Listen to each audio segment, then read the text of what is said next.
Welcome to This Explainer. Today we're unpacking some truly fascinating, almost invisible chemical magic. Normally water breaks rocks down, right? But today we're going to see how it does the exact opposite, turning a dry, dusty powder into the literal rock-solid foundation of our entire modern world. If you look around, concrete is absolutely everywhere. Yet the actual process of how it becomes such a structural powerhouse is honestly completely misunderstood by most people. So we're going to clear that up right now. Let's kick things off with a crucial question that really gets to the heart of it all. When we add water to cement, is it simply drying out? Or is there a hidden microscopic battleground waking up in there? Most folks just assume concrete dries like mud baking in the sun. But as we'll see, nothing could be further from the truth. Okay, here's our roadmap for This Explainer.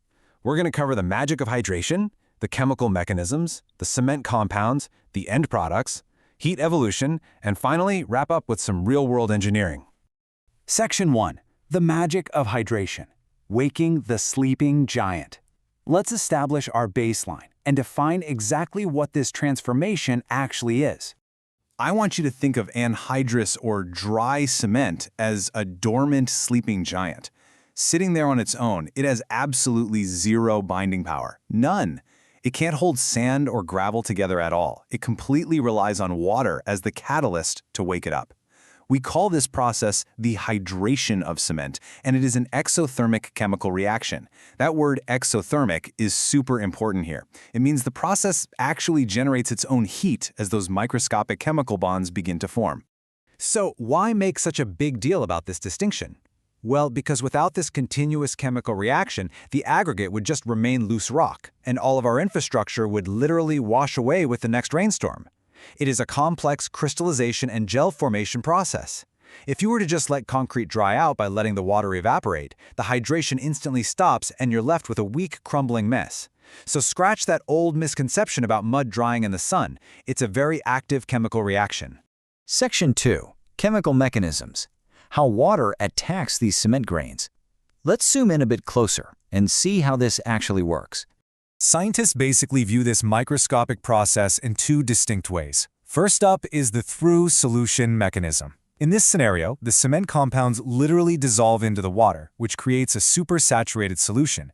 And from that rich liquid, different hydrated products eventually precipitate out to form solid bonds. The second possibility is the solid-state mechanism. Here, the water directly attacks the solid cement grains right at the surface and aggressively drills its way into the interior of the compounds over time. In reality, it's pretty much a dynamic mix of both. Water is simultaneously dissolving some compounds while aggressively boring into others. Section 3. Cement compounds. The Bogue compounds. To really grasp this reaction, we need to meet the actual fuel behind it. Okay. Each of these 4 Bogue compounds has a very specific job to do. The silicates, those are your heavy lifters. Tricalcium silicate, or C3S, acts incredibly fast to give concrete its early strength. Dicalcium silicate, or C2S, is more like the marathon runner.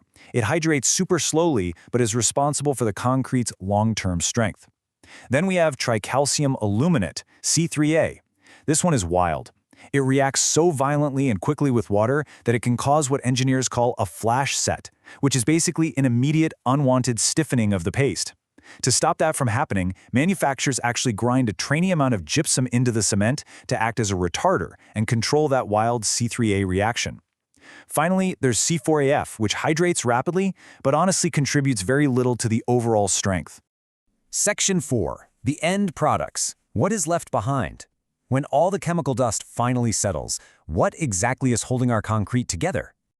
Tracing the journey from raw materials like limestone and clay all the way to the final products is just incredibly elegant. When that ground Portland cement clinker finally mixes with water, the hydration of those 4 Bogue compounds we just talked about yields 2 main products that form the solid matrix of our modern world. The undisputed star of the show here is calcium silicate hydrate, affectionately known in the industry as CSH gel. This is the hero. It creates an interlocking three-dimensional structural skeleton that makes up about 50 to 60% of the solid volume in the paste. It is literally the essence of concrete's strength. On the flip side, we also get calcium hydroxide. This makes up roughly 20 to 25% of the volume, and it's actually a much weaker, porous, and water-soluble byproduct. You might be thinking, well, that sounds like a total nuisance, but it has one incredible redeeming quality. It is highly alkaline. By maintaining a pH of around 13 inside the concrete, it brilliantly acts as an internal alkaline bodyguard, protecting the steel rebar from rusting and corroding over time. Section 5. Heat evolution. Dangerous byproducts. Because we're dealing with an exothermic reaction here, we have to carefully track a potentially dangerous byproduct, the heat of hydration. When we track the data over time, it reveals the distinct personalities of our cement compounds. C3A flashes incredibly hot right out of the gate, generating massive amounts of heat instantly. C3S follows right behind it to give us that early structural strength we need. But then, look at C2S. It starts off incredibly low and acts as that slow-burn marathon runner, steadily climbing well past 100 days. And hydration isn't just some instantaneous event, it's a progressive reaction. While it definitely slows down as the hydration products coat the unreacted cement grains, the crazy part is that compounds like C3S and C2S are still generating measurable heat up to 13 years later. Complete hydration is almost impossible unless the cement grains are ground exceptionally fine. So this chemical reaction just keeps on slowly, quietly ticking away inside the concrete, which is absolutely amazing when you think about it. Section 6. Real-world engineering. Mass concrete projects. So how do all these microscopic thermodynamics translate to massive macro-level engineering? Well, the stakes are incredibly high in mass concrete projects, like giant dams. Remember that immense heat of hydration we just talked about?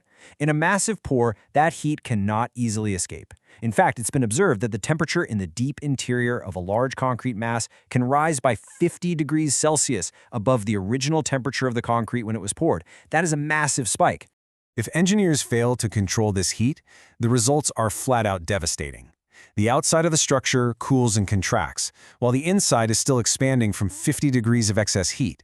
This causes massive internal thermal cracking, effectively destroying the structure from the inside out. This is exactly why civil engineers have to specify special low-heat Portland cements, which purposely have lower amounts of those high-heat compounds like C3A and C3S. It's also why they use meticulous curing methods, sometimes even literally piping cold water through the curing concrete, just to keep those thermal dynamics in check. Section 7. Final summary. Life cycle of hydration. Let's lock in everything we've learned by quickly tracing the entire life cycle of this incredible chemical process. At minute 0, water initiates the attack. Within days, the CSH gel forms that crucial structural skeleton, causing the heat to spike. And for literally years later, the C2S compound drives continuous strength gains, tirelessly forming more and more gel in the microscopic pores. Which leaves us with a really fascinating perspective to wrap up on. If the cement deep inside the matrix continues to hydrate, slowly gaining strength and releasing small amounts of heat over a span of 13 years or more, when is a concrete structure ever truly finished? It completely changes how you view the built environment, right? The seemingly static concrete towers, bridges, and dams all around us aren't just dead gray rocks. They're actually living, breathing chemical reactions that never truly sleep. Thank you so much for joining me on this explainer, and keep looking a little deeper into the structures around you. See you next time.